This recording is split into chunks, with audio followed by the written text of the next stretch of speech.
एबे एबे आमर हस्तगत होइतिबा खबर रही बात्या संपर्कित बात्रा डेटुआ संपर्कित धीरे धीरे निकटतर होउछि डेटुआ केउठारे करिब लैंडफॉल एवं केबे करिब लैंडफॉल एवं से स्थानर वर्तमान परिस्थिति कौन रही पाणीपाग विज्ञानी माने यहाँ पर कौन मतामत देइछन्ति जानिबा से संपर्क संपूर्ण विवरण मैं आपन मान को वीडियो प्रदान करी से आप निश्चित वीडियो को प्रथम शेष पर्यंत देखिए जब वीडियो भल लगे पाखे लाल बटन दबाई निश्चित सब्सक्राइब करेंगे और पाखे आसुवा बेल आइकन बजाइदेवे और ऊपर आसुवा ऑल नोटिफिकेशन क्लिक करके भूलें जहाँफल वीडियो सर्वप्रथम आपण मान निकट में पहुँच पार तेज आसतु जाना आज बात्या संपर्कित विशेष गुरुत्वपूर्ण खबर को तमिलनाडु उपकूल आड़ को आसुवा घूर्णिझड़ डेटुआ प्रबल वर्षा आनीपारे बोली आशा कर तमिलनाडु सरकार मासक मध्य द्वितीय थर पर एपरी घूर्णिझड़र मुकाबला करने प्रस्तुति समीक्षा करिसेंति।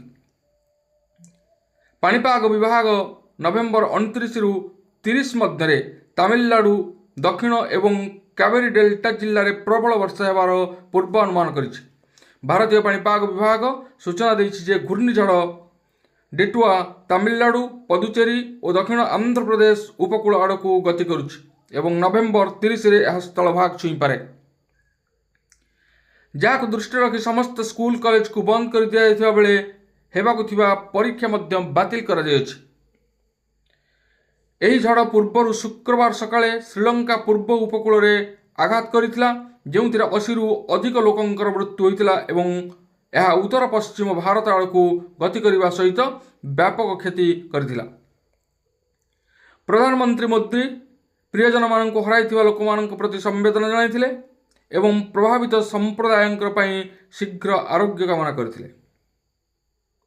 एही प्रणाली को एक घूर्णिझड़ भाव में वर्गीकृत करा जायछि एवं एहार आउ शक्तिशाली हेबार कौनसी सूचना नहीं। तमिलनाडु आगमन पूर्व 4टी जिला रेड अलर्ट एवं अन्य 5टी जिला ऑरेंज अलर्ट जारी करिछि पाणीपाग विभाग। दिल्ली संपर्क में गत 2 मास धरी गंभीर वायु प्रदूषण जारी रही। दिल्लीर मोट AQI 361 कर्तव्य पथरु इंडिया गेट एवं राष्ट्रपति भवन मलिन दृश्यमान होउछि। धुआर एक घन चादर दिल्ली को घोड़ाई देउछि जहाँ 300 मीटर रु अधिक दृश्यमानता को ह्रास करिछि। एही समय पाणीपाग विभाग देशर विभिन्न राज्य में तापमात्रा परिवर्तन एवं वर्षार सतर्कता जारी करिछि। पाणीपाग विभाग कहिछि जे दक्षिण पश्चिम बंगोपसागर उपरे एवं श्रीलंका उपकूल संलग्न घूर्णिझड़ डेटुआ धीरे धीरे उत्तर आड़ को गति करुछि। यह नवेम्बर 30 सकाळ सुद्धा दक्षिण पश्चिम बंगोपसागर में पहुंचवा आशा करा जाउछि। उत्तर तमिलनाडु पुदुचेरी एवं संलग्न दक्षिण आंध्र प्रदेश उपकूल अंचल दे गति करिवो।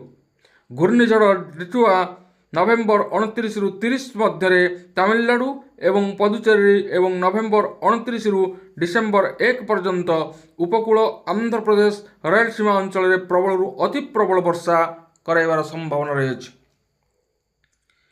तापमात्रा संपर्क में पाणीपाग विभाग देइथिबा सूचना अनुसार उत्तर पश्चिम भारतर सर्वनिम्न तापमात्रा आगामी 48 घंटा अपरिवर्तित रहिबो एवं तापरे यह 2 रु 4 डिग्री सेल्सियस ह्रास पाइपारे। यह व्यतीत केंद्रीय भारत में सर्वनिम्न तापमात्रा आगामी 48 घंटा अपरिवर्तित रहिबो एवं यह 2 रु 3 डिग्री सेल्सियस वृद्धि पाइबारे। पूर्व भारत में सर्वनिम्न तापमात्रा आगामी 4 दिन अपरिवर्तित रहिबो एवं यह 2 रु 3 डिग्री सेल्सियस ह्रास पाइबार संभावना रही।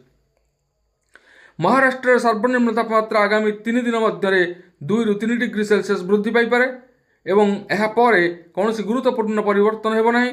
यही समय गुजरातर सर्वनिम्न तापमात्रा आगामी 48 घंटा अपरिवर्तित रहिबो एवं यह 3 रु 4 डिग्री सेल्सियस वृद्धि पाइबो बोली पाणीपाग विभाग आकलन करिछि। तेज दर्शक बंधु आम बर्तमान देखुचे बंगोपसागर में बर्तमान गोटे बात्या आसवाक जाउछि जहाँ ओडिशा उपर विशेष किसी प्रभाव पकाई परिबो नाही बोली पाणीपाग विज्ञानी माने आकलन करिसेंति किंतु अन्य स्थान मानकरे यह तांडव रचिबार संभावना रही। तेबे जाऊ बात्यार ना शुणिले निश्चित रूप आमको भय लगे कारण आम पूर्वर अनेक बात्यार सामना करिचे। महाबात्या 1999 एवं फनी जवाद हुड़ुहुड़ु एवं फाइलिन एभଳି अनेक बात्यार आम सामना करिचे। तेणु व्यस्त होबार कौन कारण ना जदि कौन अप्रीतिकर परिस्थिति सृष्टि हुए तेज तार आम सामना करने को पड़ो। तेणु ए थिला आज बात्या संपर्कित एक विशेष गुरुत्वपूर्ण सूचना। आज ये पुणी देखा आगामी भिडियो। रोच धन्यवाद। नमस्कार।